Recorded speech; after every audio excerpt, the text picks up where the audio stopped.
there's this like AoE big effects that are uncontrollable. We had been in Conca, Bloodstone, Aghanim Scepter build for quite some time. Sanking did the same thing where he becomes unkillable, very annoying at the mid, and if you go to the later stages of the game, he just becomes a nuisance. It's also the combination of the items, so toned him down. Sanking doesn't feel as good anymore. We did put him in his right place where he belonged in the last 5, 6, 7 years. You know, he doesn't get to move on up. That's for sure. It's not fair, in my opinion. Let some heroes live. Like Tinker. I think that hero deserves to live a little bit. Just saying. I know not a lot of people agree with that. Sounds like you don't agree with that. I'm just thinking, there's going to be some Tinker in this meta. Like his toolkit. They'll find a way. Can also be used as a position 5 as a support Tinker. They're Big going. fight coming out. And they want to go before the horn, and they're going to use that boulder smash. Never mind. But Nothing everybody happens. disengages. 5v5, and Looked everybody's like- agreed to go away. Yeah, it did look like it's gonna be a big fight. Let's check some of the faucets. Pretty standard stuff on Dire side, I would say. You have the static remnant with the static slide. Of course, Corpse Eater on Lifestealer. Pango with his double crash, double jump. Shadow Demon. They'd go for Promulgate, which is a better one out of the two, I would say. So, basically the old Soul Catcher. So you're getting... I like that we're bringing back the old abilities back to Dota. All of this like stuff that has been removed has been re-added with some different names. I will say, I'm kind of thinking maybe we should bring back some other old things, like maybe Repair There's Kit. First Blood, potentially like coming up. Jhin is dead. And, ooh, they also get A in it at the same time.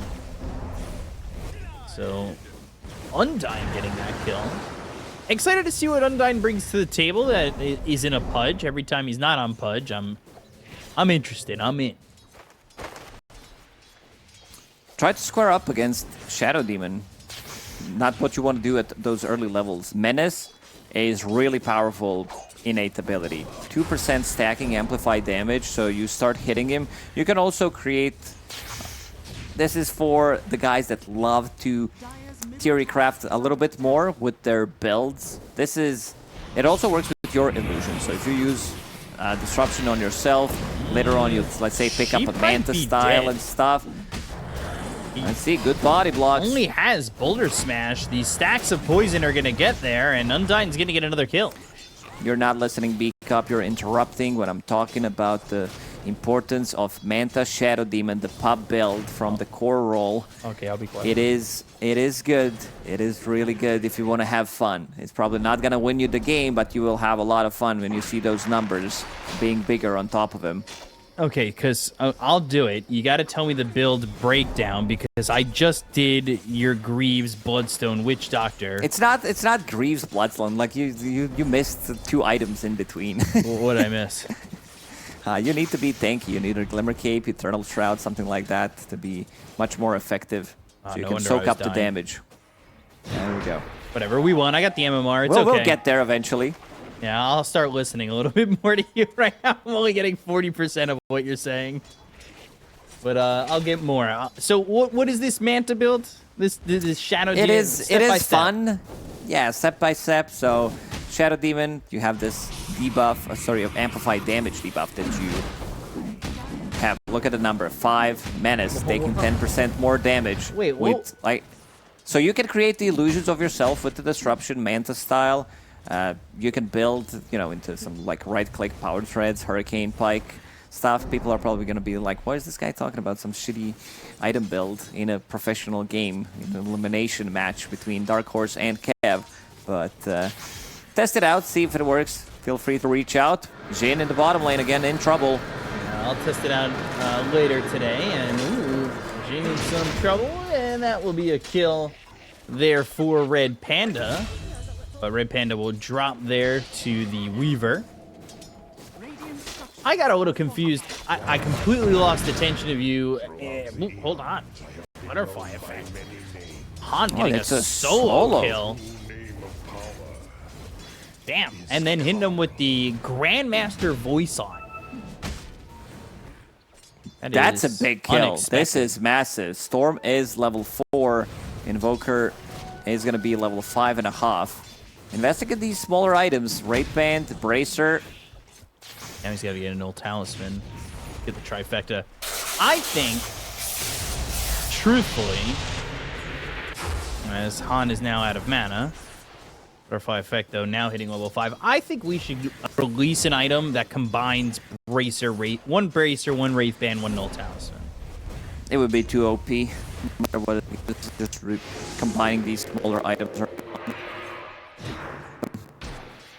It's like we had Trident in Dota 2, and then we removed it because We realized it was too strong. too many good items combined into one. Yeah, no one man should have all that power for sure. So, right now, 4-2. Nothing like the last series where it was already a 4K net worth lead at this point. But certainly feeling like it's on the edge of breaking out, especially with another kill here on Xin. Bottom lane doing much better for KEV than I expected. Pango, usually not a strong offlaner, but they are getting the kills. They are not CSing as much. Top lane. Magic Missile. And the Disruption. They're going for Aeonid. TP attempt out and will be successful. They'll even bring Xin up here. But Red Panda trying to run away. Shikuchi, Shadow form, and well, even in the Shadow Realm, there is still death. Unable to survive again. And this Weaver's having a really good game.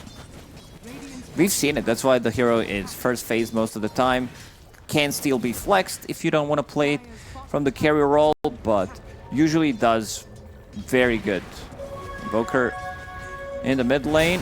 Maybe some more problems for Storm. There it is. Let's see if he burns his mana. He certainly does. Cold Snap. His attacks also, like the Quas with Agnostic, applies damage over time. It's 2-second duration only, but it's good with the Cold Snap. Let's see how many denies he has on Invoker. 6, granting him 25 extra XP from the denies. That's why he's getting the extra levels as well. It's good at the early stages of the game, that little bit of oomph, but you're not going to be focusing on denying the creeps later on. You want to jump between the camps, get more stuff done.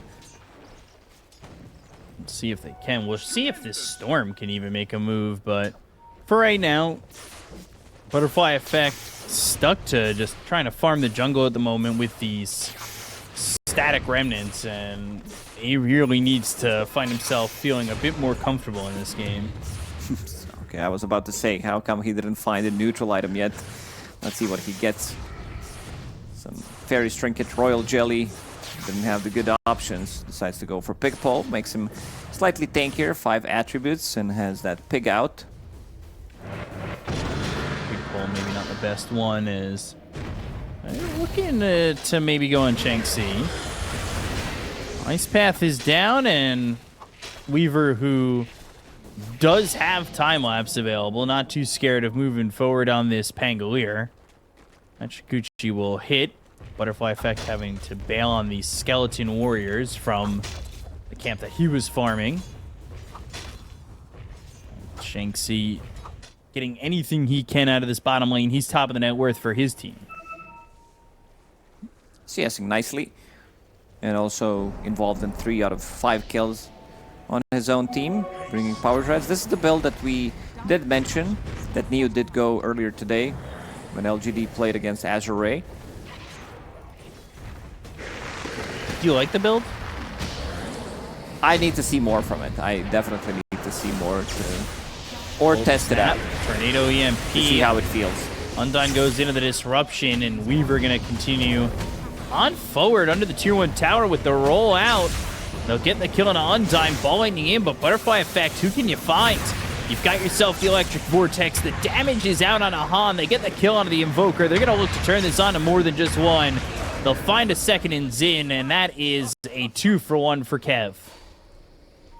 Yeah, very good trade, killing the Invoker, but they did lose the mid tower earlier. They need to make this Storm Spirit to make some kind of a comeback into the game. Right now playing around him. Undyne will TP mid, refill his bottle, give him mana with the mana boots. Ulu continues to farm up in the top lane. Pretty standard stuff on the Lifestealer. 1-1-4 build. Gold Frenzy, even though it doesn't longer apply any kind of slow, still the ability that you want to max out early on. CS Well already has 122 extra Corpse Eater health. And Weaver again coming over. They're looking for the roll. It's not going to connect. Sheep, though, with the Boulder Smash, hitting onto Undyne. The Infest to get some health into this Shadow Demon. Chikuchi, but Disruption under the tower, and Undyne keeping himself alive.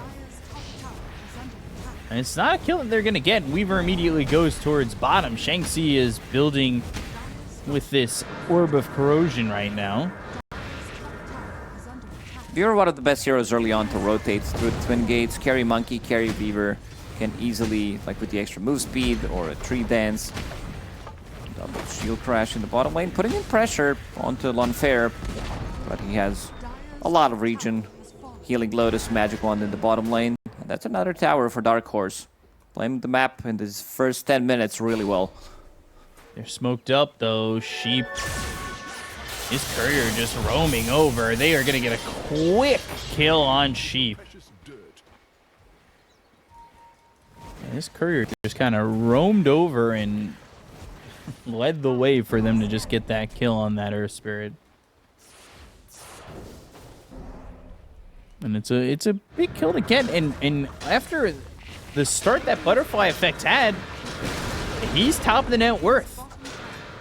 Well, that will put Pango there, but you know what I mean. Butterfly Effect, he's up. Almost there. Yeah, he's now going through the Twin First Gates. Ground Dust.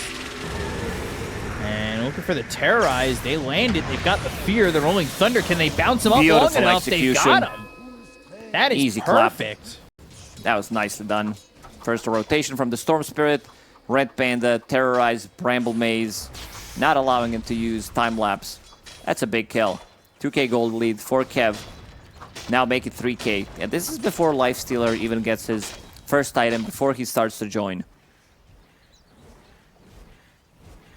Yeah, he came over mid for a second, but only got a couple of assists, didn't get the kills.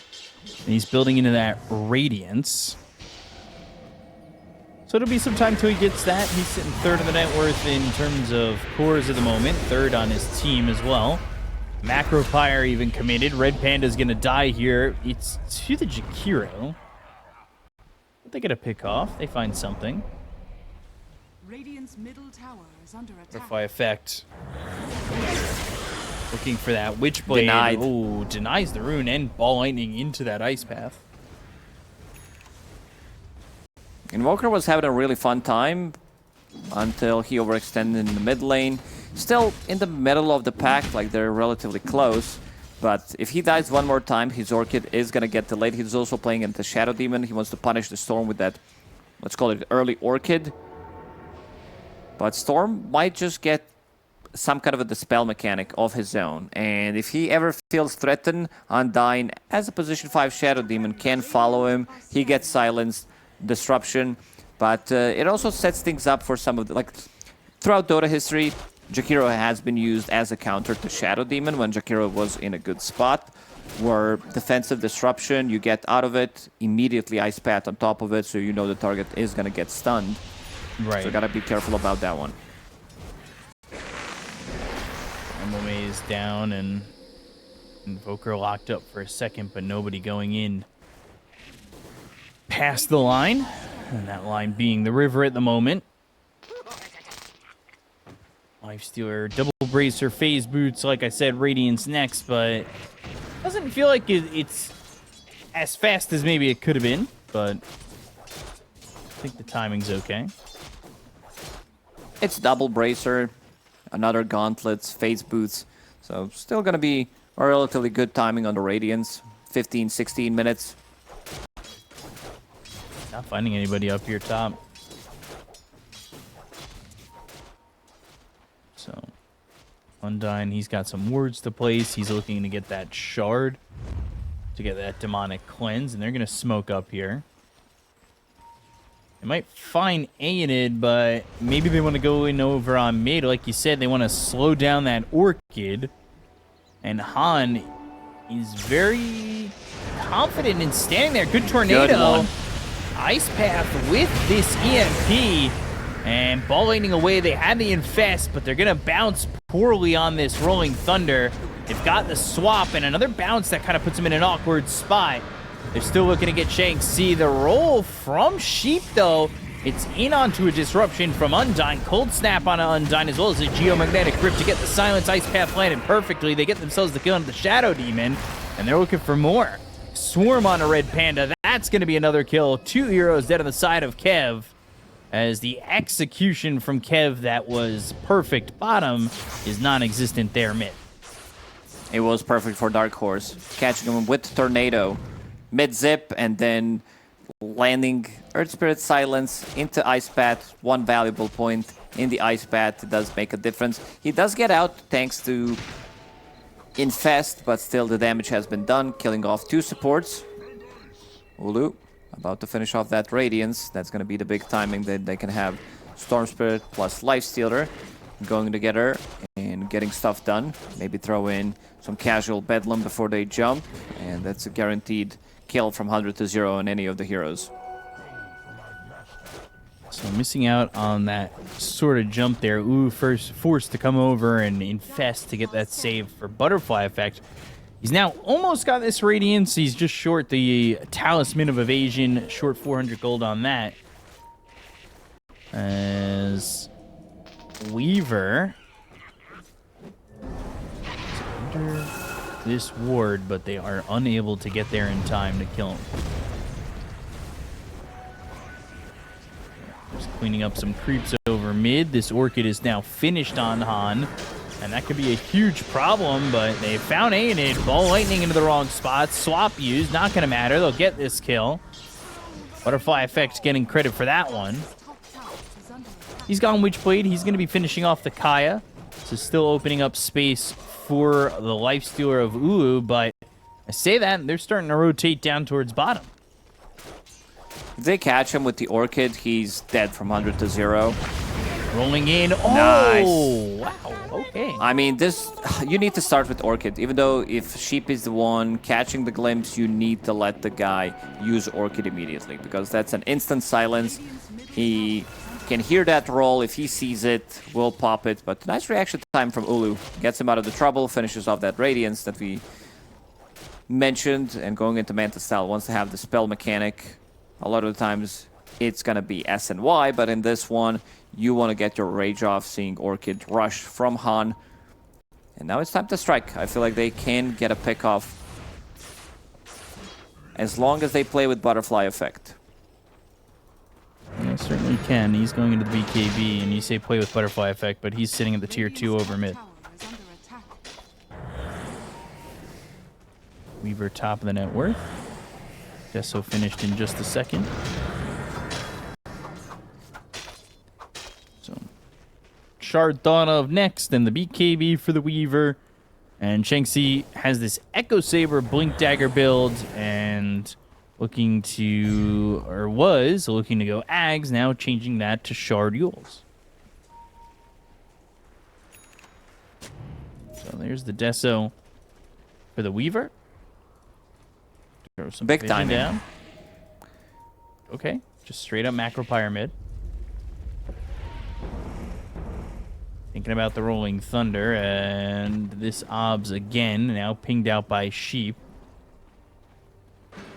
They're stacking up these ancient camps, and Sheep behind in the enemy jungle, just trying to farm up anything that he can. Meanwhile, you've got this Invoker just clearing up a pretty big stack on the Ancients. Certainly happy with this. A lot of BKBs are on the horizon. Earth Spirit going for his. He's got the Ogre Axe, Invoker going for theirs as well. We'll have at least one component coming out of this stack. And then Weaver also looking for a BKB. So BKB's around the horn, ready to go. In a few minutes. There's the jump. Lining in, Vortex, pull in. It's a dead Jakiro. Tornado comes through, and now Aiden maybe thinking about going for something else, but instead they find Sheep. Well, magnetized, but they're of the opposite polar, and they'll push him into a grave. That's what happens when one team has such a better jump overall. You have Pangler with the Rolling Thunder Blink Dagger, and you have this instant to jump from Storm Spirit. We still haven't seen Infest combo. Eventually, that's also going to be available for KEV, because you can't just roll in and hope that something happens. Tornado into Ice Pad doesn't seem reliable. Dark Horse is going to have trouble starting a team fight in this mid up to the late game until they get another round of items, until you get, you know, some instant hex from Invoker or something, because right now it doesn't feel like they can just go. They can maybe try to get a pick off, but let's see if they're going to be able to turn that into something bigger. As you said, BKBs, these dispels on KEV, pretty crucial. Storm going into BKB. Lifestealer, Mantis Spell queued up, definitely needed. And of course, Shanxi, Dual Scepter on Pango. They caught him once. He's Time, but time lapse. To go the other way and is able to escape. Needed that extra lockdown from Butterfly Effect to get that done. In my opinion. That's how they did it last time, right? They had that extra little bit of lockdown in the first bounce from the Rolling Thunder, then the Vortex, then another bounce, then the kill. Not quite getting that there. The only death for Butterfly Effect was early in the laning stage, but hasn't really turned off this Storm at all. Able to make it second on the net worth. Shadow Demon is playing with him. Has clicked move onto Storm Spirit in the last 5 minutes of the game until he gets his BKB, just so that he has a little bit more time to bite if he gets hit by Orchid. So that's his job. Wisdom Rune has been picked up. Tormi, who got it? Red Panda on one side and Sheep on Earth Spirit on the other. So Grab Ally, the original Grab Ally, has been undying. And now Sheep has it with the Grab Ally Geomagnetic Grip. I like it. I like any manipulation like that that Earth Spirit can do. Always those fun games where you've got the Ags. And you can kick yourself as a remnant. Skank connects. So Kev's going to be aware of this move. And they immediately TP in. Ooh, ready to go. This might be the first Infest bomb, but he doesn't have Infest for 4 seconds. Roche is going down so quickly, and now to Kev decide to go. I mean, this was a slow reaction. It is time to catch them. They still want to take the fight. Dark Horse, relatively full HP. Forge Spirits were the one soaking up the damage from it. Smoke Bramble breaks. Maze Bramble Maze does not connect. Rolling Thunder comes in. It's going to hit Aeonid, but the rest of the side of Dark Horse are going to let him die. No point in fighting this one, and Aeonid, he's already got that Ag, so he'll buy some time, but the rest of the team is out of here.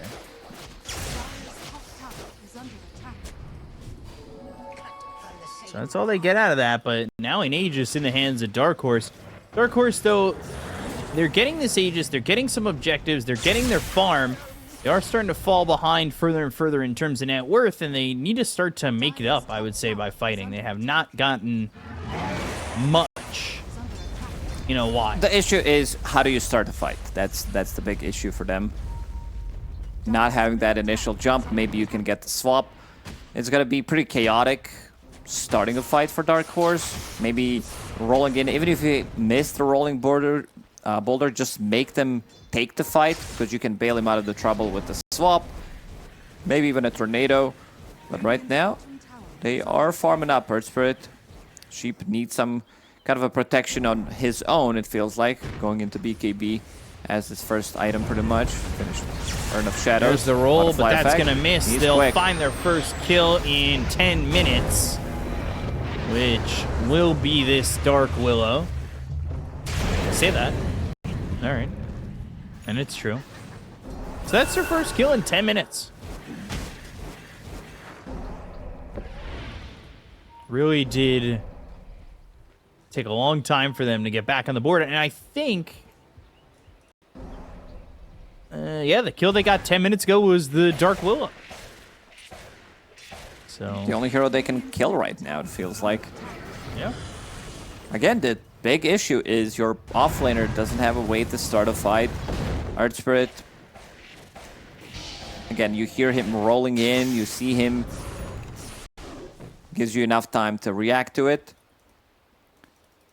Still 0 Deso charges. That was pretty much a Deso rush for Lanfair, but unable to get any extra damage on it. Yeah. Storm Spirit completed Meteor Hammer. We're back in Meteor Hammer meta on some of these mid laners. Seen Void Spirit. That does pick up the item. Especially good on Storm Spirit. Gives you that extra mana regeneration. 75. Pretty cheap upgrade to Kaya. It comes down to Kaya Sanj not being that good of an item anymore. Not providing with status resistance. This is something that Storm wanted to have. Where he can get out of the trouble because the stun doesn't last as long. And they don't use the other layer of disable immediately. They smoke on the side of Dark Horse, but there's nobody top. They're all down here for KEV. So this tower is going to be gone, and maybe they try to trade a tier 2. Maybe they try to defend on KEV. There's no glyph as it was just used, and there goes that tower. They do take towers very quickly. Not a lot of time to react to objectives being taken by the side of Dark Horse, and KEV kind of allowing them to do that for free.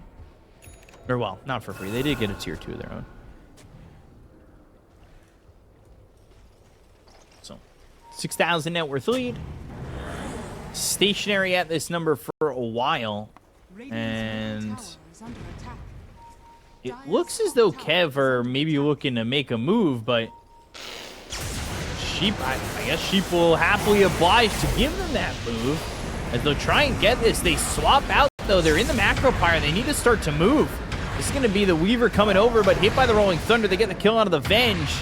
And they'll bounce up the Weaver a couple of times. So now, with the Alacrity, thinking whether or not they want to continue to go forward, and they will, but he's forced to time-lapse away. Ice Path, you might want to walk out of that one before you get locked up. They've got the Meteor down, the damage on the Han, as well as this Weaver. They're going to get the kill there. They'll take out the Aegis. They'll take out Han. They've got the Magnetize on the side of KEV. Roll lands. That connects onto Undyne, but he's going to disrupt himself to survive. The right click's coming out from Butterfly Effect. They'll get the kill on a Sheep. They'll take out Xin, and now they'll look over as the Venge ball back. Ball Lightning. Not a lot of mana left on Butterfly Effect. He is infested. They've got the swap. They're going for the Pango. The BKB's going to run out here on this Weaver, and they will jump on an A-Unit who just bought back and will die a fourth time because it's him, the illusion, him again, the illusion, him, me, him, me, him, me, him. Not too bad of a buyback when you think about it. Takes the place of his illusion, comes back into the fight immediately. But he kind of killed his game because you don't survive, you don't win that fight. And Storm Spirit did quite a lot of work. Same goes for Ulu on Lifestealer, just in the middle of a fight. The swap used immediately. Undyne ready with the disruption if necessary. And Shanxi, he's the one controlling the fight. Look at this little path that they can't get through because they know they're going to be hit by Rolling Thunder. Level 15 talent was online.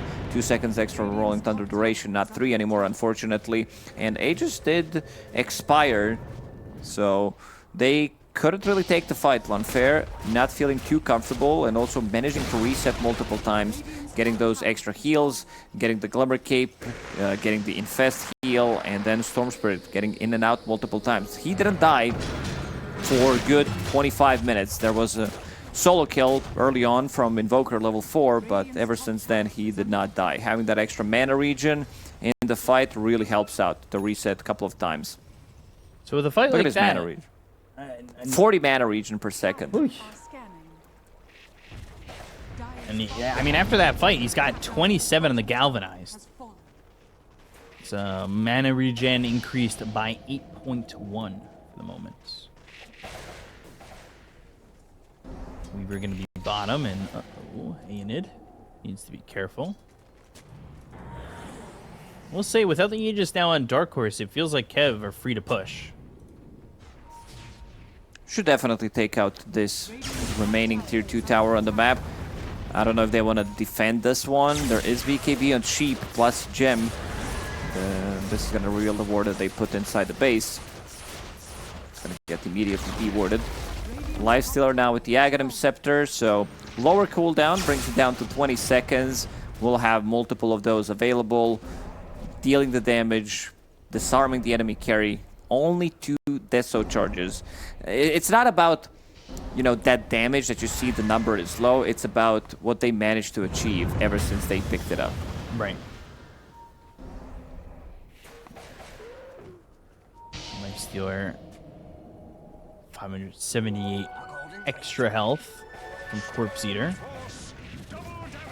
Just TPing over bottom, farming a whole bunch, has that craggy coat. The armor to get through this Lifestealer is going to be pretty tough. And it will be Parasma next for the Butterfly effect as well.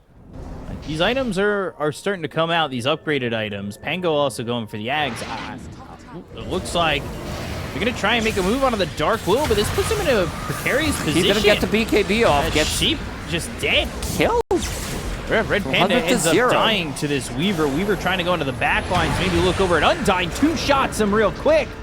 They get the kill on Undyne. They'll take out both supports. The Ball Lightning now away from the fight with a BKB pop by Weaver. The buyback used by the Shadow Demon. Butterfly effect not working with a lot of health anymore. This buyback, though, from Shadow Demon, I don't think it's going to really amount to much because this Butterfly effect Storm is leaving. Yeah, the big thing is they didn't pick up the gem. They killed Earth Spirit immediately with that amplified damage on Storm Spirit. Gem is still sitting there. Nobody is even sending the courier to pick it up. Radiant team, they do have vision off the gem. But we're gonna leave it there for now.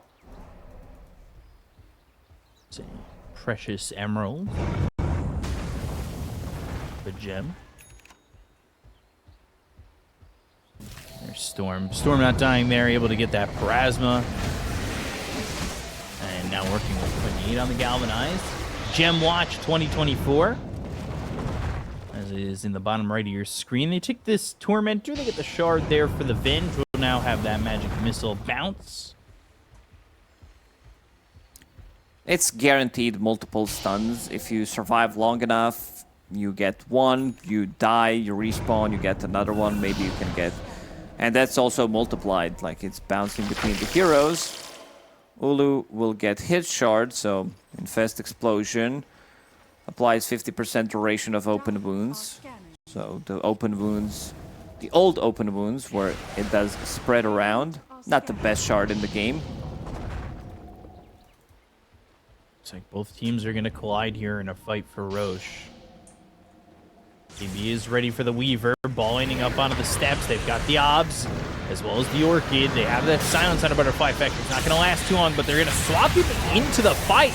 Macro Pyre is down. BKB's been popped here by Butterfly effect as well as Sheep. They're going to have to back away. The Infest is onto the Weaver. Right click's coming through. Sunstrike. They get the kill on Zin. Ooh's got that at least. Now Ooh's going to have to get out of here. But, Disruption. He's saved for now as he starts to walk away. He has Infest in 5 more seconds. They're going to use that Psychic Headband to push back the Weaver as Ooh now needs to retreat with Butterfly effect dead. They're into the Roach Pit. They're going to take this one quickly if they don't do anything about it. And they can't do anything about it because they don't have a Storm. Monfair is doing too much work on this Weaver. 6,000-7,000 damage dealt. Just picked up Daedalus. Problem with Pango always was when he's playing into this overwhelming physical damage during Rolling Thunder where he can't roll. Let's say he's playing in 5-6 slotted Medusa, Drow Ranger, even Leshrac with Diabolic Edict. Weaver does the same thing. You get connection on him, the Swarm provides you with vision, couple of right clicks, you have that Geminate level 20 attack damage talent, getting closer to level 25. This is, I would say, one of the stronger heroes in the late game when it comes down to bursting people down from 100 to 0. You've seen how quickly the supports can die. The supports die in 2 shots. They can't survive. Not really feeling the effectiveness of Pango anymore, like you said, and now another Aegis, but this time the game's even at this point, in my opinion. If not Definitely. favoring Dark Horse. I'm favoring Dark Horse right now, unless they are getting some really nice jumps on KEV, getting a solo pick off, isolating the target with the Infest Bomb, and then taking the fight. Butterfly Effect does have that gem from Jhin, so we'll be able to see Weaver, Invoker, Glimmer Cape. That's going to come out on Jhin pretty soon. And that must have been the gem that was on the ground by the Roche pit that they just ignored on the side of Dark Horse. Pango, Aghanim Scepter completed. He has Basher, he has Overwhelming Blink, wants to play this very annoying, in-your-face type of a Pango build. His armor is not high. Like, playing into Vengeful Spirit, Wave of Terror, Swarm, and Deso, you're still gonna have minus armor most of the time in the middle of a fight. So we'll need to take care of that somehow. I wouldn't mind seeing just an off-lane casual plate mail that you turn into Shivas later on. AC is about to be completed on Lifestealer, so that's gonna be a little bit of extra armor coming to the allies, extra 5, but still damage from Lunfair is going to be pretty massive, amplifying that damage with Venge Aura minus armor and also Alacrity on Invoker. And he's about to have Satanic, so I don't really know how you kill this guy. With Aegis, with technically like 3 lives if he's getting the Satanic off.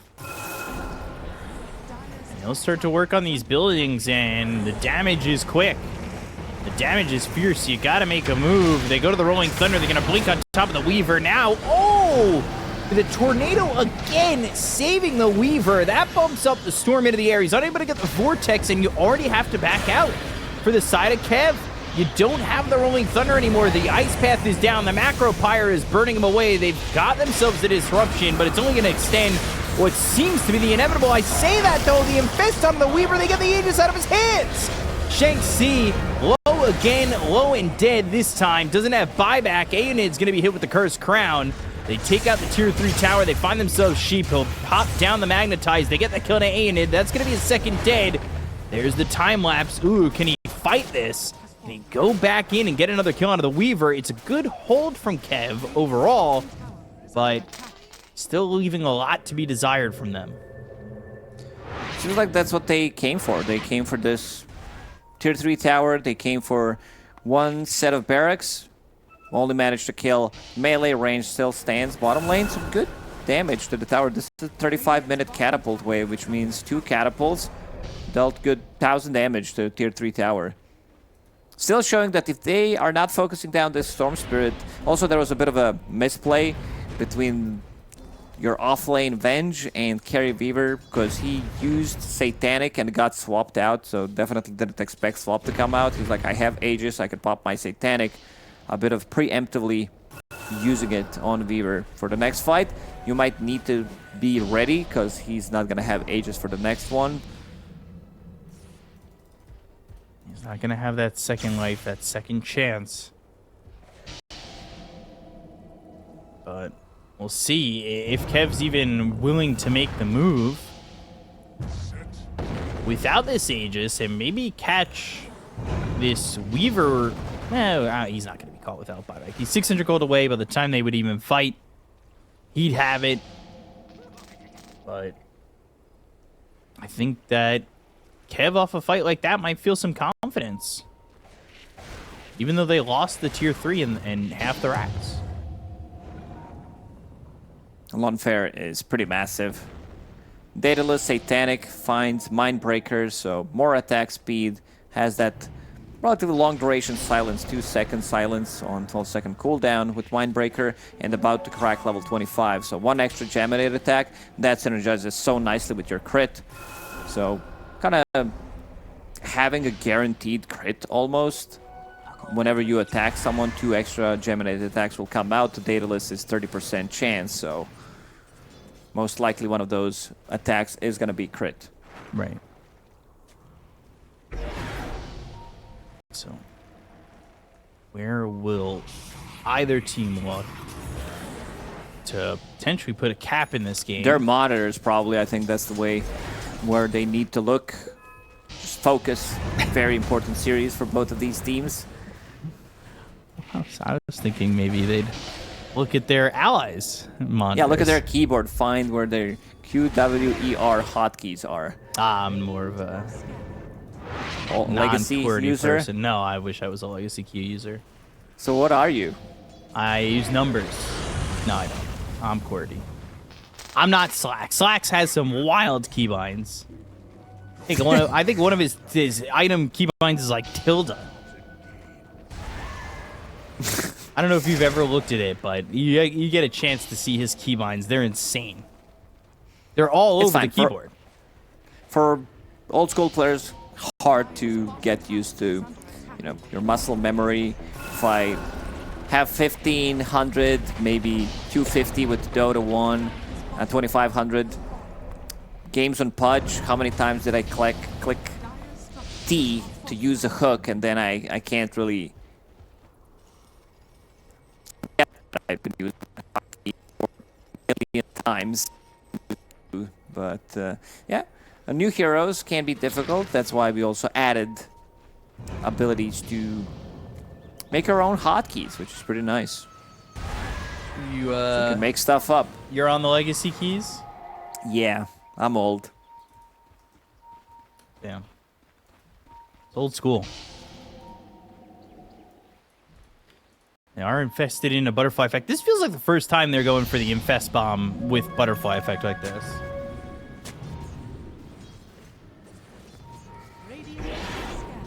So, ball lightning all the way over. They got They'll him. find the invoker. They've got the lockdown with the rolling thunder. They get the kill 85 seconds. No buyback with Roche potentially up soon. Looks like they might look for more. Weaver, Curse Crown, Disruption, and comes out of it. Pops on the Curse Crown. They kill him too. That's pretty massive. Like, this is Invoker who just invested all of his gold into Sight. So, no buyback for him. 5,000 gold spent, and they can run it down. This is long 80 seconds without Weaver. He does have buyback available, but probably does not want to use it here. He does not want to give the enemy the opportunity where they jump him, and if they kill him, it's pretty much GG. Without Weaver, you don't have enough damage, so we'll need to hold his buyback unless he sees some like giga opportunity to buy back and come into the fight. Again, butterfly effect. He's also the mid laner on the enemy team that did pick up the Hex, and pretty cool neutral item for him. Ascetic cap, so 40% status resistance is really nice if you're getting initiated on by this Hex from Invoker, which he can't use because he's dead. No. Fortunately, he is not alive in the moment. Uh-oh. Grab ally. But bottom center axe is gone. Creep's pushing into the mid tier 3 as well. But Roshan is the juicy one. Yeah, They can Roche kill is it up. so quickly. Dark Horse will not be able to take this fight unless they smoke out immediately out of the base. Right now they're being scouted, and then Weaver TPs to an outpost. So that's how you take this fight. If they lose this Aegis, if they let this one go, I feel that they just straight up lose. And they're going in. Sunstrike to scout things out, down to almost half HP already. Yeah, they're not going to get this there on time. Weaver's still dead, needs 5 seconds to TP to an outpost. so there it is. They'll start to back away immediately. They're not even going to try and fight this. They know that the Weaver is not there. Now we'll see how KEV are looking to set up. I'm going to go about at least trying to put a period on this game for KEV. Had the net worth lead the entire time. It hasn't felt like they've been the leading team the entire time, however. At this point in time, they could clear up mid. They could push down mid and try and finish it off. If they set up Vision, their pick-off game is too strong with the Infest Bomb, Hex, Instant Hex from Storm Spirit.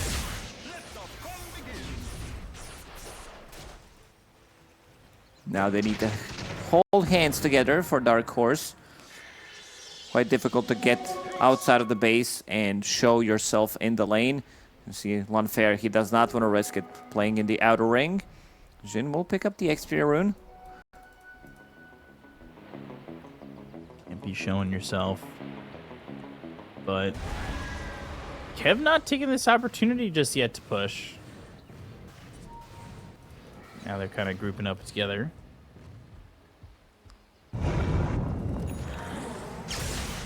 Lotus Orb finished for the Dark Willow. There it is, the pick-off time. I believe they just noticed Weaver with this Observer Ward on the high ground, and he's being pinged out.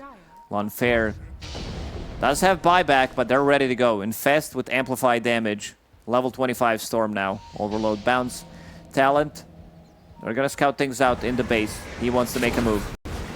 Red Panda willing to move forward, so they get swapped so they can find the vision on the back lines. They're going to go immediately. They'll get the kill on the sheep. They'll take out this Earth Spirit, but the damage on the Butterfly Fact not going to be enough just yet. Tornado rides through. Unfair trying to stand their ground. Meteor Hammer even slammed down, but with just that, they back away. 40 seconds without Earth Spirit. No buyback on him.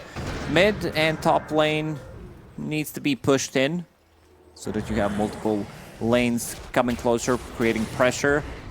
And also you want to be, if you're going to be playing the enemy side of the map where it's exactly where they want to be, you have that distance that you can close with the Storm Spirit.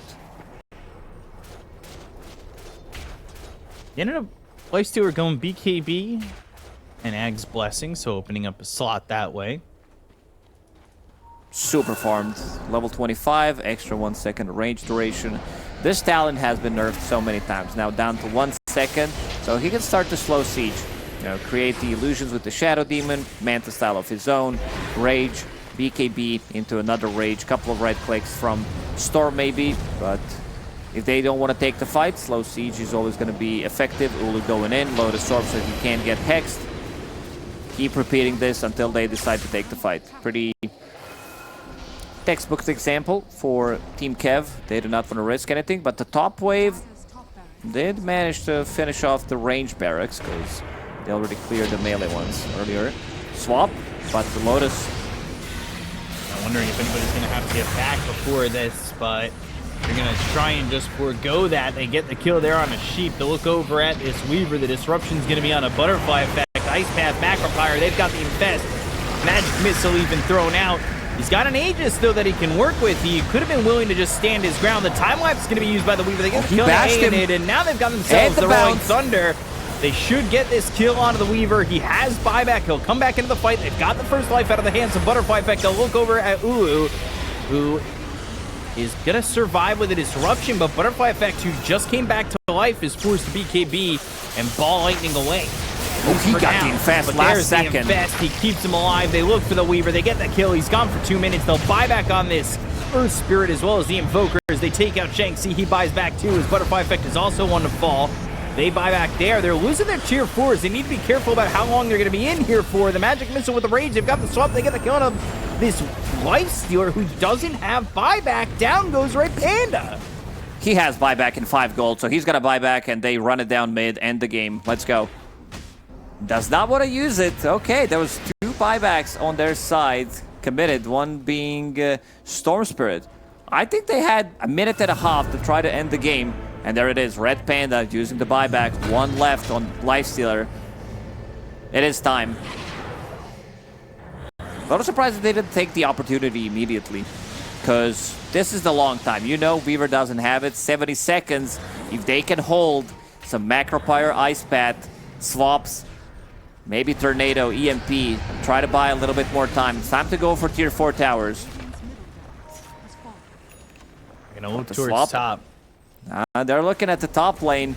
They're like, could be too difficult. 55 for Lanfair. Disarm, there's the Rage. Bloodthorn finished for Butterfly Effect. EMP is down. Back away from that. They're not Your going to be able to hammer on close the out the edge. game. So Dark Horse, they still have another fight in them. That's if they all stay alive. Rolling Thunder in. It actually goes over the head of this Venge. Cursed Crown ends up popping after using that Manta style. And there's the Mega Creeps. And are they... I don't think they're going to stay. They are going to wait for next rush. Kev, in less than 2 minutes. But this gives Dark Horse an opportunity to win the game. I think if they can push out 2 waves and make a smoke play, get a pick off on any of the heroes that don't have buyback. And not many heroes do. There is only one, and that's Shadow Demon. So basically kill anyone other than Shadow Demon. He's got Octarine Core now. Level 22 in this 50-minute game. And it does feel as though we're going to be waiting until Roche. Kev want to surprise us with a fight, but that is highly unlikely. If Kev wants to play this one safe, they can wait for their buybacks to come off cooldown, take the next Roche, and basically wait until your buybacks are online, take Roche in between. Wind Waker on Pango, that's going to be their saving tool for teammates to get initiated on. Tormy. Woker is the one who's going to get it. They see the enemy Tormentor get done, and they're like, we could do ours too. They all got their shard.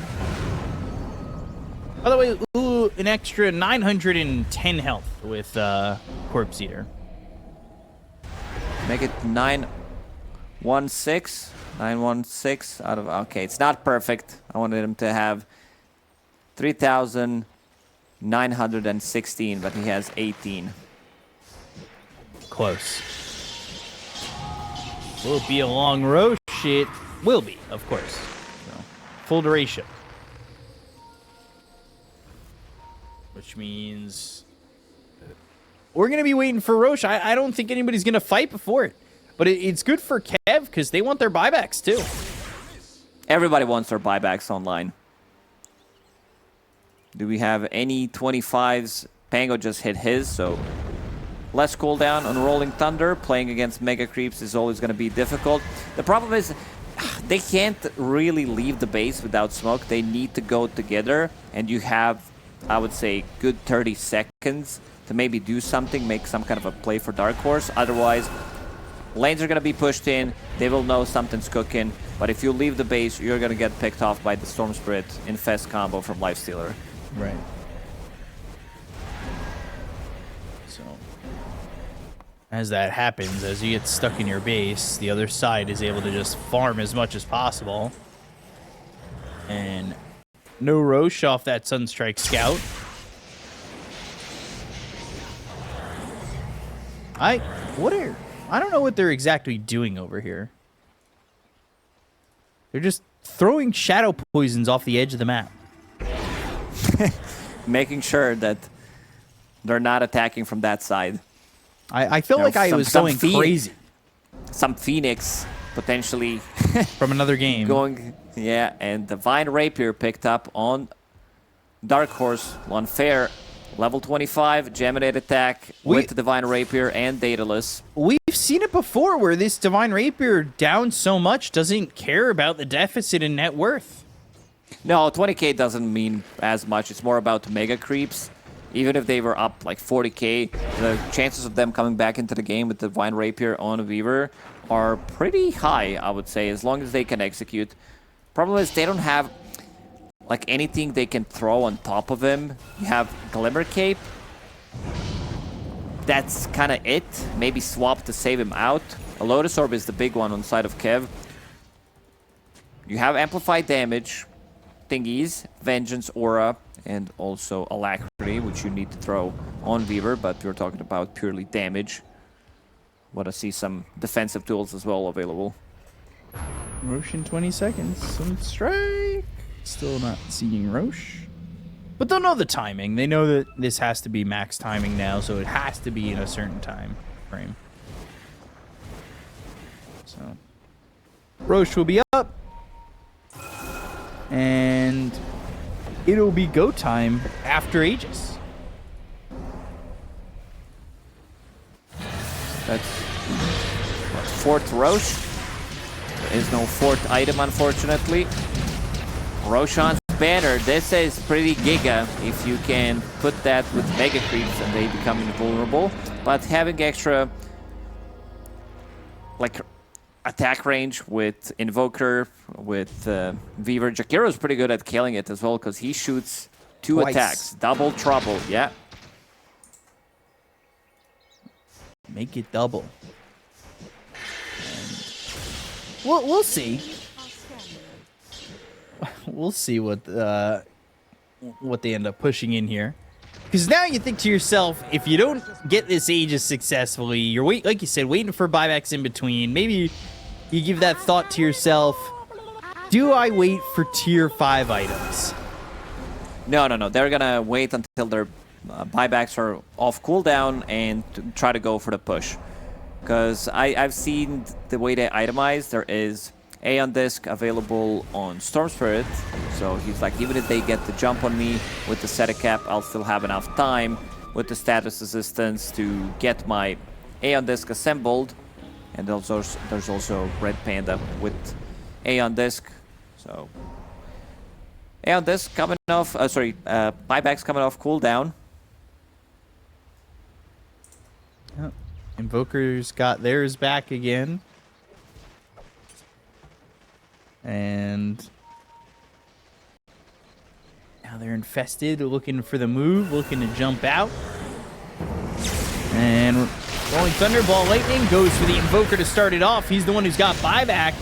They have the BKB, but they'll get the kill. Use it immediately with the BKB being popped here by the Weaver. Right clicks are in. The damage not hitting anybody just yet, though. They'll look, they'll find the Magic Missile. The Disruption's going to be there for the save. Sunstrike's going to be off the mark, and now they're going to be able to turn this one around with the Curse Crown going out of the Venge. So Venge stunned up for the moment. The Tornado that disrupts the fight from KEV, and KEV infests back in onto this Shadow Demon. And Shanxi also retreating pretty far back for the moment. Buyback starting to pop up here and there.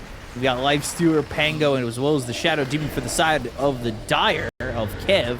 And just Butterfly Effect is the Venge. big one that they don't have. They have Shadow Demon with Disruption. Soon Disruption charges on 25. He has Aeon Disc, but they got one big buyback out already. Should stick around and try to get something else done. Regeneration Rune picked up by Butterfly Effect. Wants to have that for the fight, so he's going to zip in. looking to zip in. And looking for their moment. Ball Lightning, they're going to go for the Invoker. They've got the Weaver trying to put the damage in. The hurt on a Butterfly Effect. You saw that he gets down to half health almost immediately. Rolling Thunder, now Wind Waker away from the fight. Aenid's going to be low here, but not dead just yet. There it is. Banner has been planted. A bit too far away to reach the creeps when they are hitting the tier 4 towers. Needed to be slightly... Ooh, look at the damage on Lifestealer. He goes down so quickly. Yeah, you need to be This careful. Divine Rapier Lotus. is no joke. All right, they've got the damage to get the kill on the Aenid. Now they're going to look over for the rest as it's an infest onto the Weaver, making him unable to do anything, but they look to get Butterfly Effect, who's able to Ball Lightning all the magnetized. way He out. did assemble the disc. Oh gosh, he is so low. Just a sliver of health available on this Storm. But they go to the buyback from the Venge. They've got the Bedlam right on top of the Lifestealer. They should be able to get the kill on the Aenid once again. He's got himself the illusion. They get the Aegis out of the hands of the Lifestealer.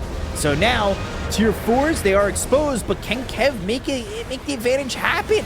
Ooh, running back in, looking over at Han. Han bought back already with BKB popping the Invoker. He's going to go to the Illusions, and now they're going to look as they send forward further and further, but the swap, bringing him back. Magic Missile bounces over, hits out of the Pango, and KEV, they're not breaking the tier 4s yet.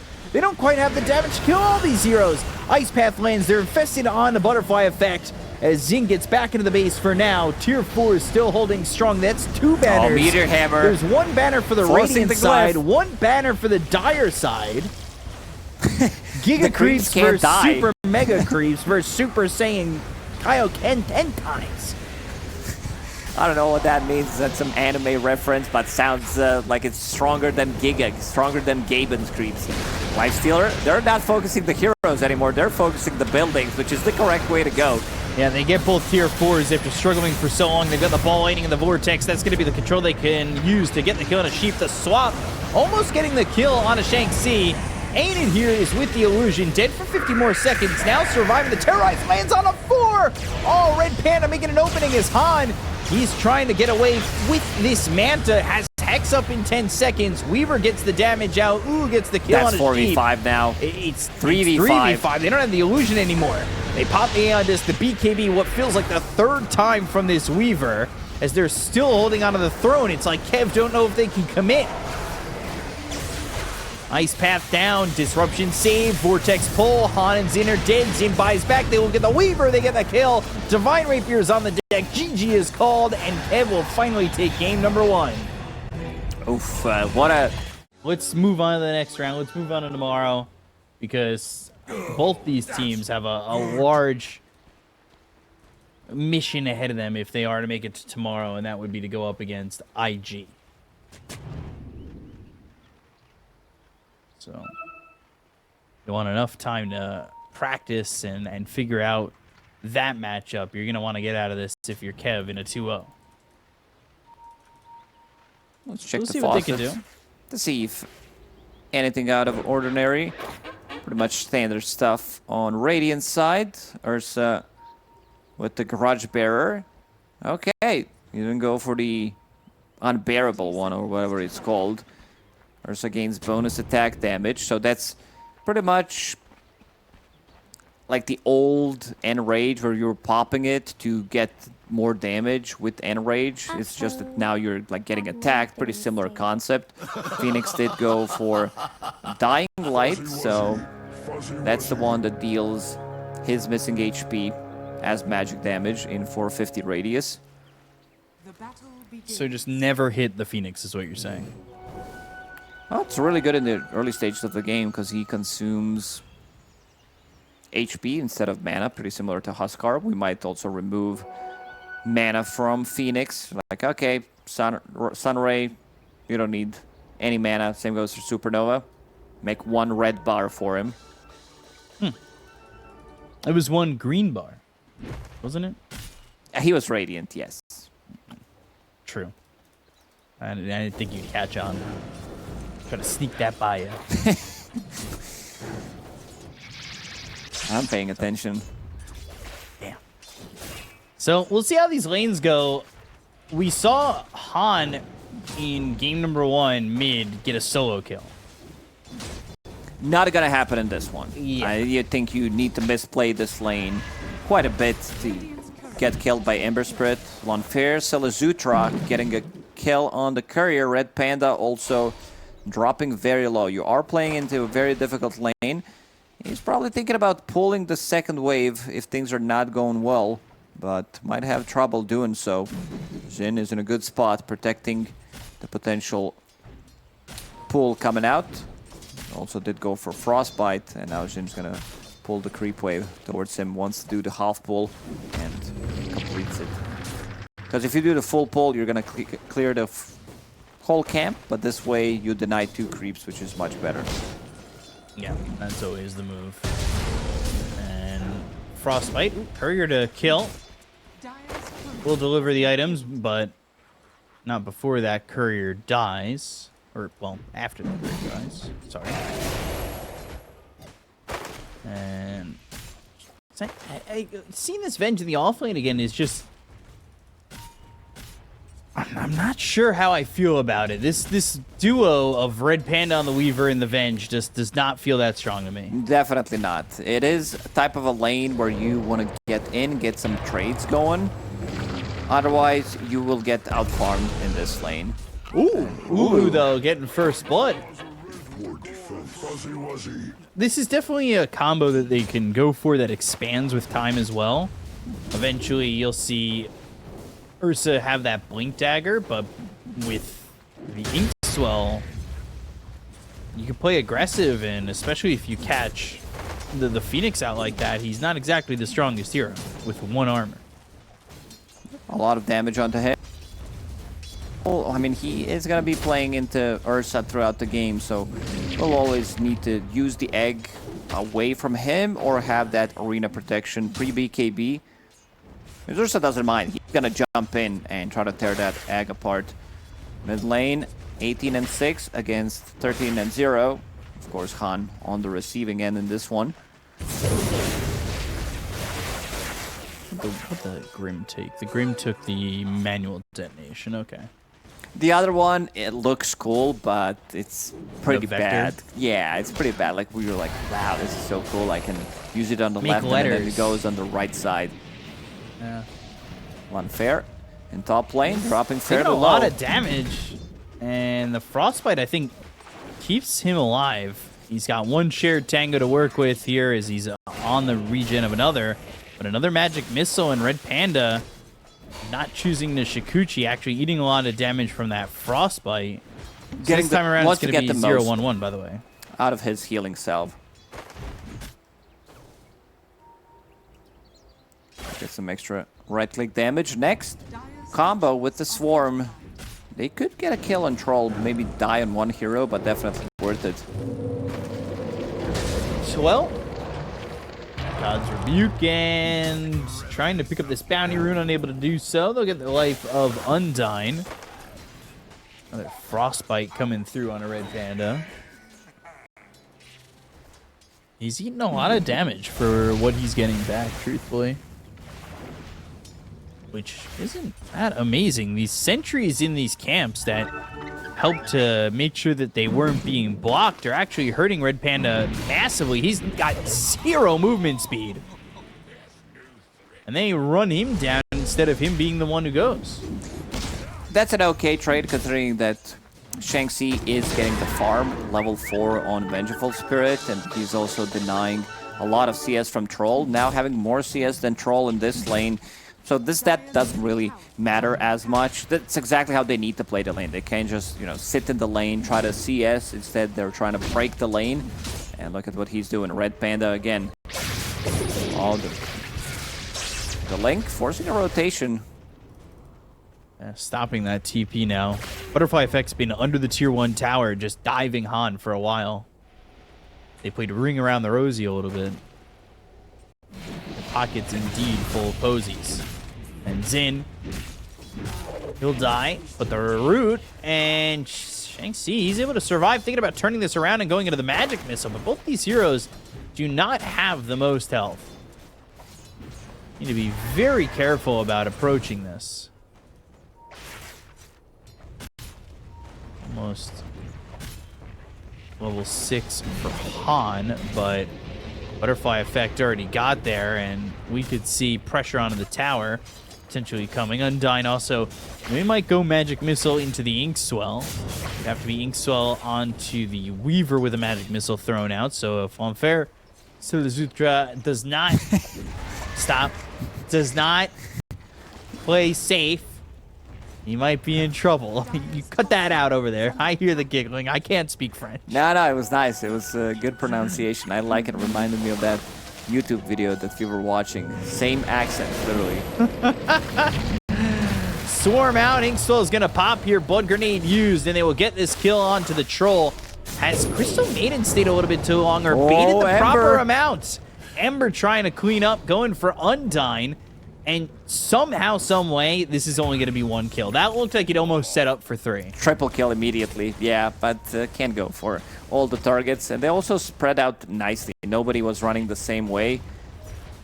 Grim kind of took an L in that one. Went to the right. 1 top, 1 bottom. Yeah, just drawing the short straw on that one. So... bottom lane, Ursa. Going unaided, but... oh, can he catch up? Oh, just cannot catch up on that Inkswell after the spear. Trying to get there, and... this feels like a better Venge game than the first so far. They're getting more stuff done. level 5 now, about to crack level 6 on Vengeful Spirit, going into Dragonlance, Treads, a lot of these small items who are a universal hero after all. They brought down the Crystal Maiden. They might be able to make a move on this. They would want to get, level 6, but the arena's around Undyne, who has the Inkswell, stuns up Bayonet's spear as the arena collapses. There are some tower shots, but yeah, was close, almost on the edge, but look at Lonfair. Oh, he's going down, yeah. That is not what they needed. They don't get Ulu. They end up losing their own carry, this tier 1 tower. Can they get the deny? That's what they've been really doing well. Doesn't get the last hit. This might be the first loss of Troll. When he is on the back foot, and he is the least farm core in this game. So far, I believe it was 5 out of 5 games that he won so far in road to the international Chinese qualifiers. Yeah, road to the international China edition. Frostbite, popping that ult, spear gets thrown. But this is Ursa going Battle Fury, by the way. You surprised? No. You know, just saying it in a way that might ask some questions. It's pretty standard build on Ursa. Like, you're not gonna go for anything else. It's like either phase boots or power treads into Battle Fury. That's gonna be your farming tool. Pick up a Blink Dagger, a BKB, and then see how it's gonna go.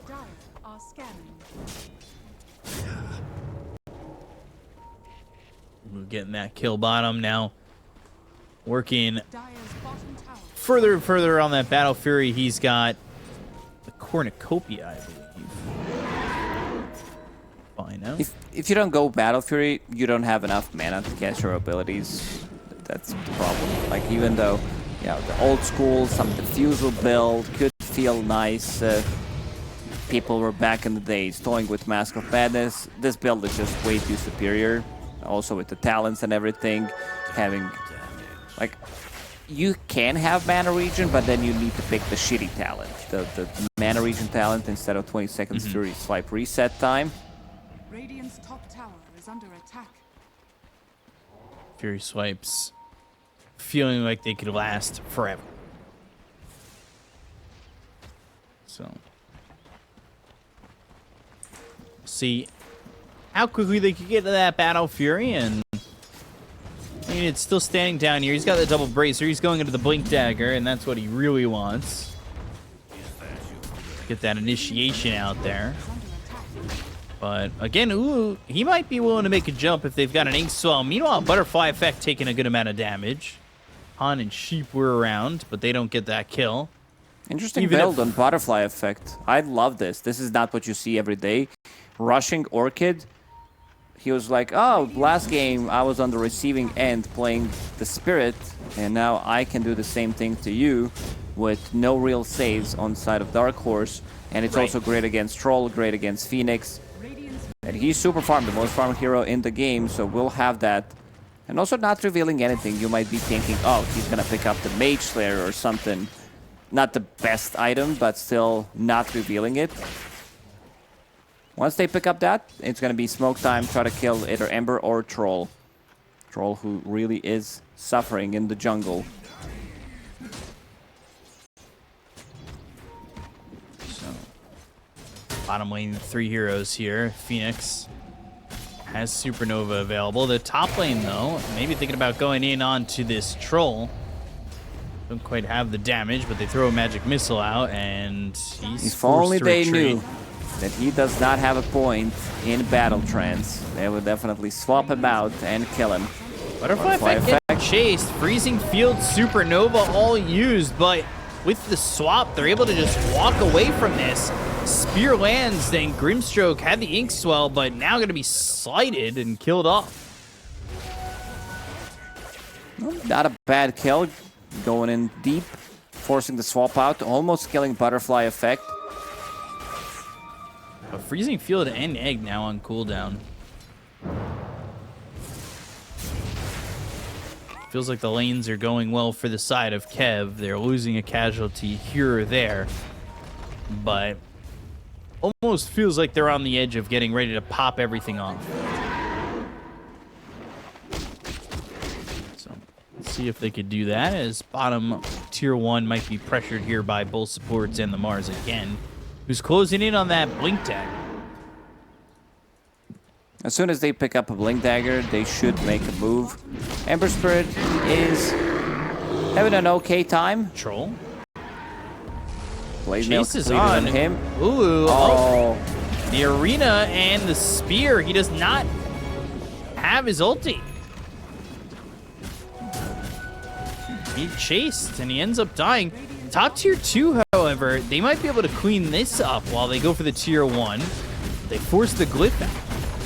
Good damage. You usually don't see Butterfly Khan effect getting a again, solo kill with the Blade Mail. He just picked that one up. Red Panda and ooh, the Swarm, not going to be enough. This is the second game in a row where Han's able to get a solo kill. Yeah, Han Solo. Yeah.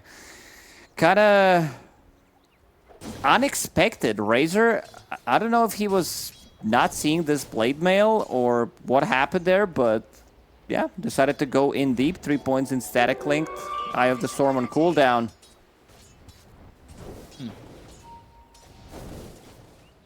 So now it felt like KEV were coming out of the lanes feeling better, but these past couple deaths have kind of turned the tides of that one.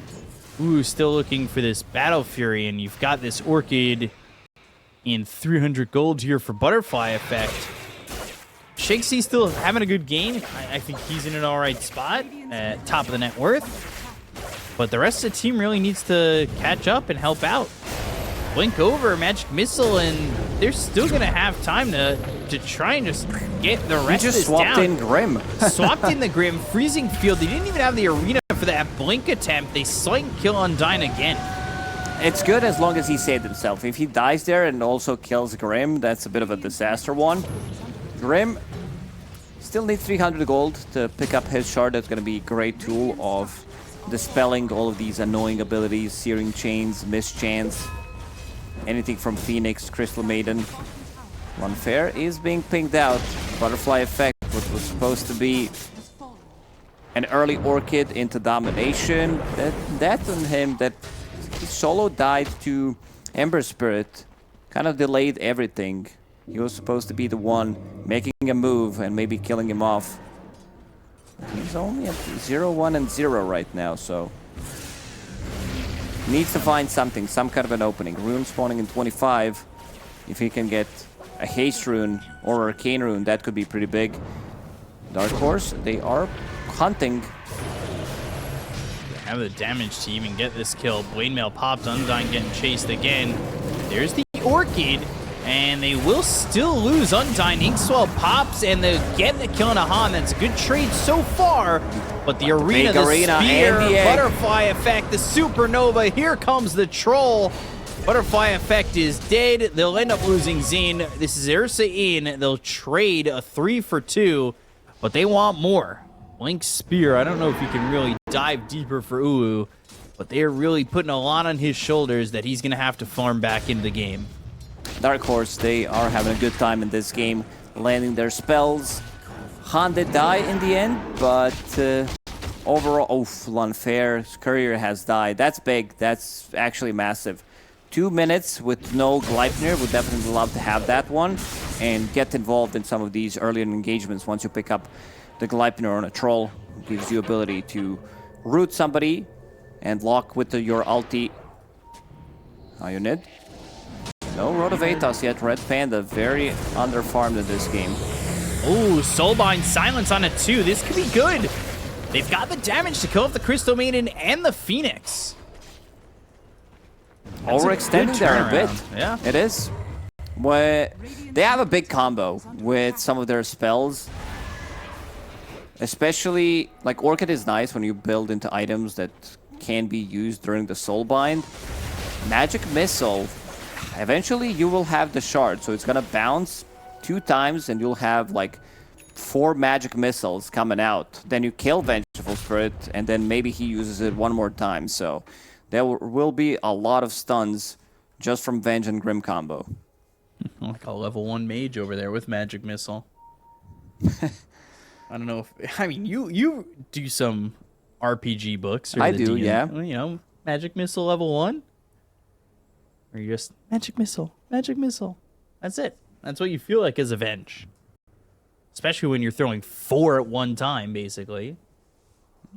He decided to swap things around, which I really like. Not going for... He bought Blade of Alacrity on Venge, and then it's like, okay, Manta style, that seems nice. I want to be able to dispel things. Grimstroke Shard will be doing that instead of it, but Aghanim Scepter will have a much higher impact. So only 1,500 gold away from completing his Aghanim Scepter. Also will be level 2. It actually means go. So they are ready to go. Khan Maelstrom now completed on him. It's going to be a lot of damage. He did manage to recover nicely, almost the most farm hero in the game. Oy. Same goes for Troll. Unfair, after having a bit of a bad game early on, dying 2 times. On top of the net worth. So, Blade Mail, Orchid, trying to run. A slight might do it. Undyne goes towards the tower. They've also got Troll here. So, Han able to get that kill. Undyne not having a fun time. He's already died 7 times. Yikes. To be fair, he's the one getting swapped in the middle of a fight. And while all this is happening, great death from Undyne. So rest of the team able to close out on Roche. Blink Dagger available on Ursa. Immediately goes through the Twin Gates. Level 13. Things are going to be much easier for Ursa in the next couple of minutes. Ulu into BKB. Pretty standard stuff in terms of item build for Ursa. The one that is... like, they're very close, but as a position for Weaver, you would expect him to be more farm. This is the hero that takes a lot of farm, plays the different side of the map, is creep skipping, gets a lot of farm priority. Only Road of Aethos for now.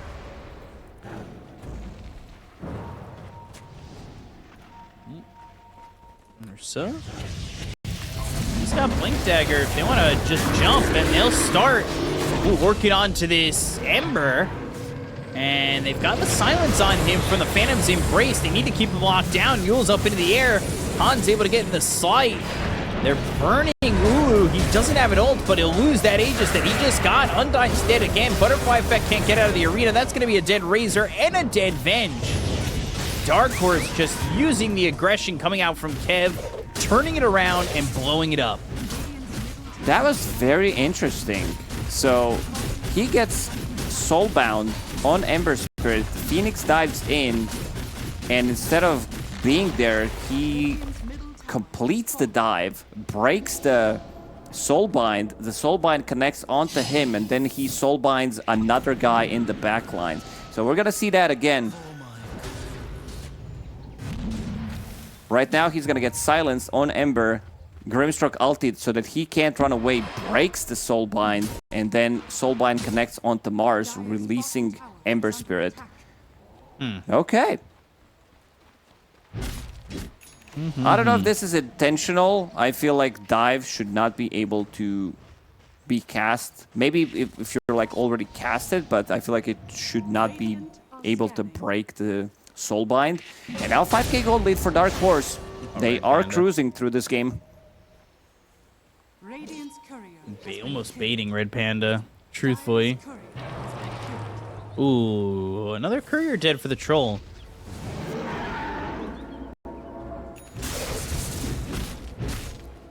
Not sure how the fight back happens for KEV, truthfully. XP Rune, Tormi, Tier 2 Tower. Seems like KEV will not take this fight. They will be playing the other side of the map. Ursa can also take enemy Tormentor solo. Right now, Red Panda will snatch the enemy XP Rune. At least they got something out of it. Yeah, but they lose their side on the Tormentor. Han has amplified damage. Not really much coming out of the map here for the side of KEV. Dire's structures are fortified. They will need another round of items. They need this BKB on Ursa. Butterfly Effect has his available. That's a 9-second BKB. Didn't have it for the previous fight.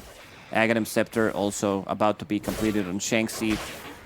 So with these 2 items, maybe 3 if Ursa finishes off his BKB, which he is relatively far away from. Red Panda, Spear missed.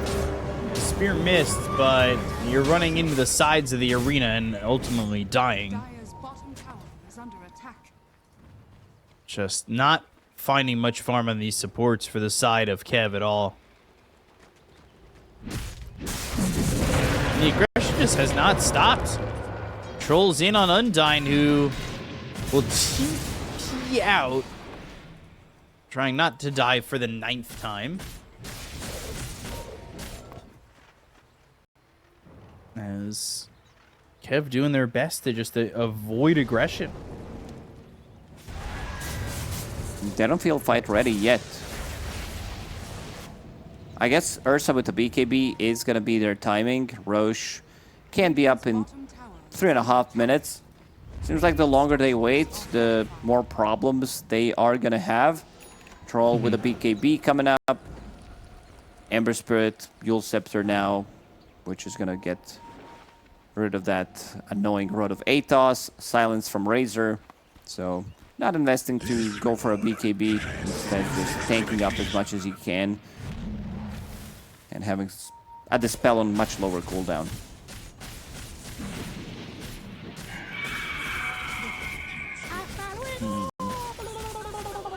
So BKB finish there for Troll. As the item pipeline for KEV really slowed down and they just smoked up. They try to make something happen, can't get it done. And they're just falling further and further behind. Let's see if they can execute. Yeah, we'll see. Nope. That's the problem. They played Vengeful Spirit, each team once so far in the series. But, And both times it was off lane that didn't go that great. Oh, Undyne. You're God's getting Rebuke down to down. the high ground, speared down to the low ground. Inkswell trying to juke his way out of here, buying some time, but that is now the 9th death. Red Panda, he will be creep skipping until the end of the game, pretty much. His itemization, Hex. They need that instant stun, so I think coming, if Dark Horse wins this one, in game 3, I think Venge gets ignored. This is a hero that seems to be like a losing hero. Go back to the strength offlaners that are actually doing stuff. Imagine if they had Axe, for example, instead of this Vengeful Spirit. So you can actually initiate something that Troll is going to be afraid of throughout the whole game. Forces him to itemize differently as well. Red Panda is underneath the vision, so they know. Dire's courier has been killed. Yeah, gets a courier there, gets Sheep's courier. And juking away from this side of Dark Horse. So it's technically buying time when all these heroes kind of rotate that way. That's exactly how he needs to play. He needs to risk it, otherwise, if they take these fights right now, it's way too difficult. Fighting into BKB Troll, fighting into BKB Mars, that is still 9-second BKB, even though he's holding that for a really long time. Red Panda going for the tower, Dragon Scale, Bottom tower is under attack. solo pushing, tier 1 tower, no backdoor protection. Aye. We'll get it eventually. Dire's bottom tower has fallen. On to the next tower. Time to try it again. So, Blink BKB, Battle Fury going into the Shard next for Ulu. And they need to find their openings. Also, Roche is going to be up in another minute 50. And they've got the arena. They'll find the spear, and they'll get the kill. finally, Bottom tower is under they attack. find Red Panda. They get him killed, which gives them enough time to farm another round of items, potentially. Vengeful Spirit, Aghanim Scepter is done. But if he can get to this Hex, and he's getting close, this is going to be like sub 30-minute Hex if he doesn't die one more time. Yeah, just needs to get that extra gold, and what they're going to do is try and get an influx of gold if they're able to take this Roche, but it's not up for another minute. So this is allowing Dark Horse to come over and start to position for Roche, where if it was up just a moment ago, it would have been in a decent spot. So, coming right through the Twin Gate, 3-man Gleipnir. Butterfly Effect, popping that BKB a little bit late, but now this is going to be all to leave. They need to get out of dodge, and they've got the Yules. They'll look for the spear. They'll miss it there. They let the Venge TP out. Earth is going to TP. No. He's going to be rooted up. And Ulu going to try and stand his ground. He's the one who gets caught after all this. Oh, these are some big kills. Roshan respawning in 30 seconds will be on Dire side. This next Roche belongs to Dark Horse. The only thing they need to do is have vision on it, play around this area, and yeah, KEV really suffering in this game. And they might have overcooked the draft. I mean, this offlane Venge is just not working out for either team Tower is under attack. at all. And they kind of back out of Roche. Except for Zin. Maybe Ursa's back up in time, but down 10,000 net worth, and BKB's on cooldown, and I don't really think or see them making a jump to go for this.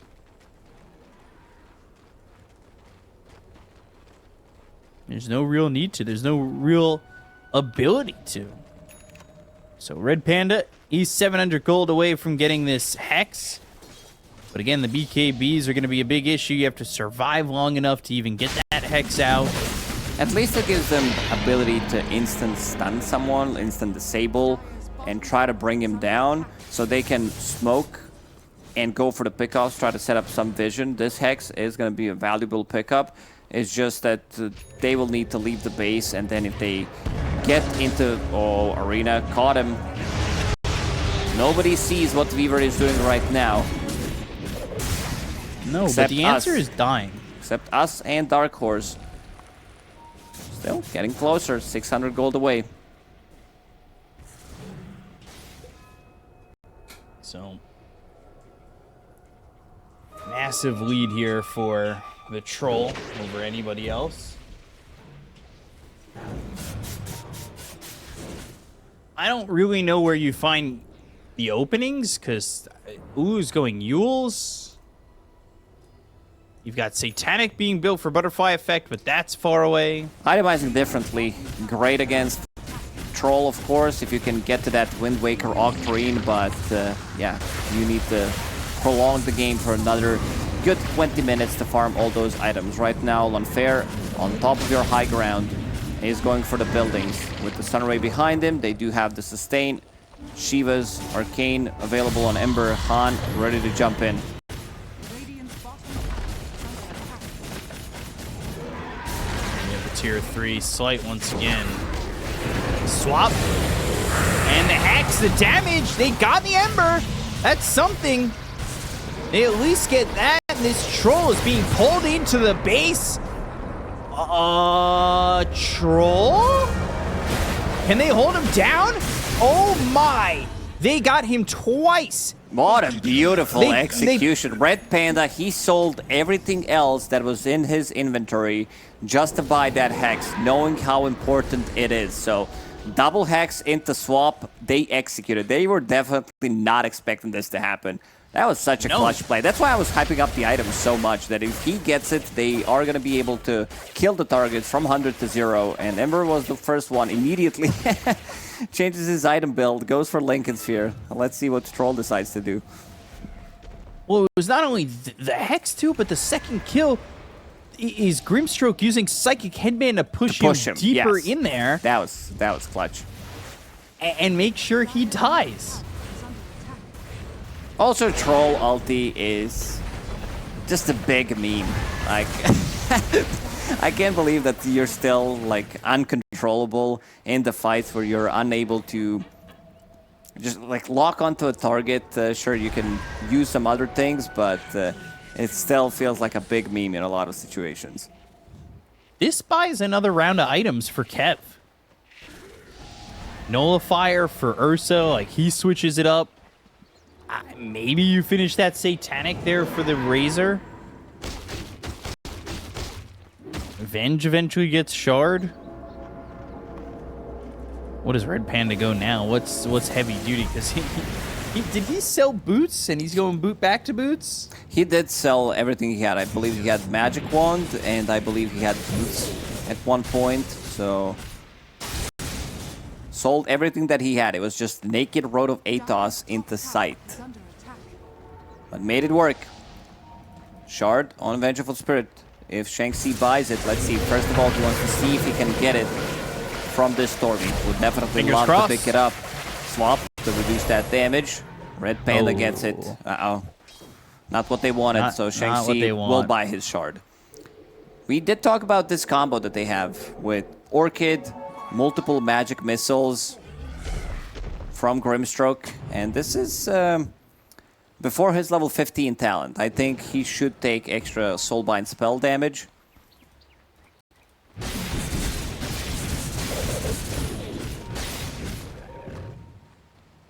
So, Red Panda filling his inventory again. As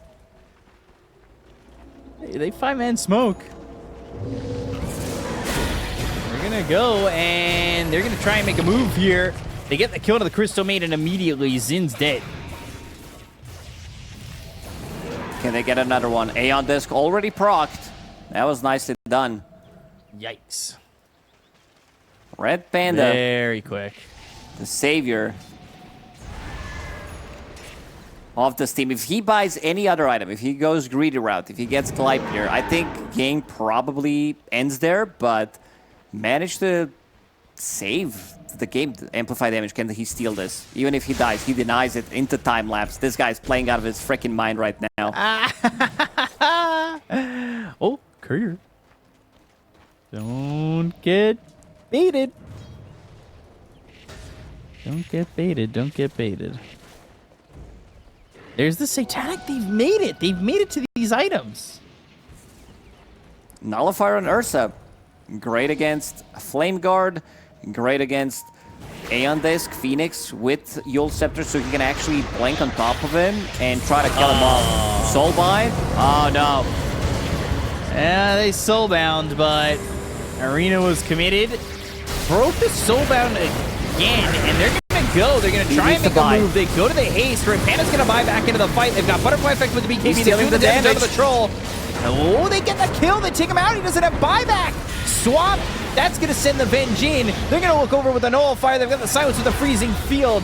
They go and get the kill on Ahan. They've turned this game around completely. Aeon is going to be run down. They've got a third. They all don't have buyback. There's another kill for Shanxi.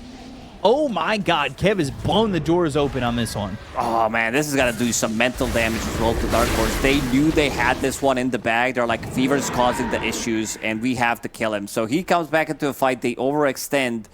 Troll, he does not have that much damage once he gets static linked, and also Razor is like, okay, with Satanic build, S and Y, I'll square up against you. I will be able to punch back. None of them have buyback. They're gonna pop the glyph. This is massive. You just go mid-tier 3, range racks, and break through the forest? You take the melee barracks if you can. 12 seconds without them. So this should be the glyph reset for Dark Horse, but you do not want to use the glyph anyway for the range barracks, so we'll have that one available, and they are the first team to take set of barracks in this game. Wow. Wow. Maroons are available. Let's take a look at the replay. They got Red Panda. The Soulbind, it like changes who it goes on. And this is the Troll's big one. able to break it with this with his ult. That's just Troll things. He should be able to break that one. And yeah, after that, Razor sitting in the middle of a fight. Troll, like, your damage gets stolen. That was a full duration static link. Oh, Only they're in damage you're again. dealing is with Gleipnir. They jumped in, they Swap. smoked up, but they didn't realize they were right next to the side of KEV. This time they got the Grimstroke. He's going to buy back. They'll go for the Ursa, who's surrounded on all sides. He needs to be able to run away from this one and maybe survive. The BKB's going to last long enough for him to get out, but now they've got the root on the Razor. Freezing field off to the side. Butterfly Effect can't get out of the arena. The Plasma Field's not going to do the He's still damage. He's trying alive. to survive. Oh my god, he gets a chunk back there. Takes out Andon, and Han doesn't die. Red Panda's going to look for Xin, and the Swarm misses, but the swap not quite in the distance to get that magic missile out. And this is And the fight with clone only frees him up. one buyback on their side. So they had to use one buyback on the support to the previous one right now, and still winning off the fight off of that. Go for Roche. Like, don't care about this tier 2 tower. Just finish off the Roche. That's the big one. Third Roche on Dire's side. Aghanim Scepter for Ursa. Can use it while he's disabled. The Enrage. Which would be huge in That's this. massive. If he gets initiated on, like, gets bashed, gets stunned by Mars Arena, he can get his BKB off, get out of it. Butterfly Effect made a lot of difference. I believe he received the Ink Swell at the end of it, getting a little bit of extra healing, and then with Satanic turned on. Now with Refresher, that's going to be double BKB, double Satanic. Double Avianis, just kidding. Yeah, it feels, you know, kind of bad when you have an item that you can't use with Refresher, having SNY, having Aviana's Feather, but mischance that this makes him super tanky. And now 14,000 net worth lead for KEV. Huge comeback. This is the biggest comeback we've seen so far. Yeah. Really just an insane one. It felt like nothing was going their way until Red Panda was able to grab that Hex. This is a game that shows how right itemization can win you the game. He gets anything else, game's pretty much over. Razor as well, Oh, if for he sure. doesn't have Satanic, that fight after also could have been a disaster of the fight for them. They've really done a good job here of bringing this one back. And they've got this Aegis for a while. There's a lot they can do. We'll have to see what they do. Bissell next for the Ursa as he has that Ags blessing from Roche. They'll take that tier 2 and they will search for more. What will they get? Han standing pretty far forward. Red Panda can't go through that gate. Not really worth it to try and do so, and I think that they're gonna look for the blink from Mars. Definitely need that initiation, but who are they looking to pick off? They have Swap, but he's not ready. He's not afraid to die. Shang-Chi with the cheese immediately. Swap. They'll bring the Mars to them. They don't want him to be the one who blinks into this one. They've got Ulu go for the damage, but now they'll focus their attention onto the Troll. They've got the Static Link. They'll take the Aegis. They've got the Supernova. Maybe they bit off a little bit more than they could chew. Egg is in a good Supernova spot. timing. It will hit on a Butterfly Effect as the BKB runs out. The BKB is going to be popped here by Red Panda. They're going in for Han. They've got the Plasma They Field. got They the have Troll. them low. They need to get that kill, but the Ogre Seal Totem gets all the way back to his base. Nobody dies from Dark Horse until they finally kill off the Crystal Maiden. Another swap is available if they want to swap people in. No BKB for Ulu. Seems like they need some time. They need to reset, see what the plan is going to be. Refresher also used on Razor. Healing Lotus will be popped. What a fight. Nobody dying, but that was such an...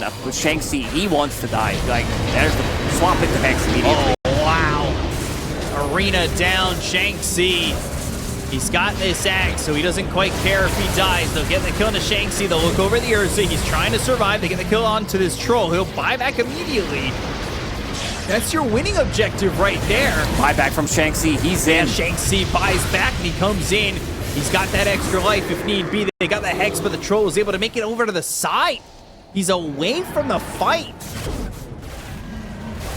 That is an interesting place to be, as they will look to get the stun on Ahan. He'll remnant away. They don't have a Crystal Maiden for 75 seconds. Troll, he does not have TP. Ursus found him, and they're going to try and fight. He goes into the ult, and Oo's going to have to pull him away as they put him onto the Tormentor, where he kills himself. And neutral creep also killing Undyne. What is this game? He ulted and got pulled into the Tormentor. Technically, the Tormentor just got a double kill. They will kill off Han. And that's gonna be the game, left most in the likely. tank for Dark Horse. It's not fair. It is they not will call fair. GG. They're playing 6v5. Tormentor turned against Dark Horse and eliminated them from TI qualifiers. I have never seen that. The only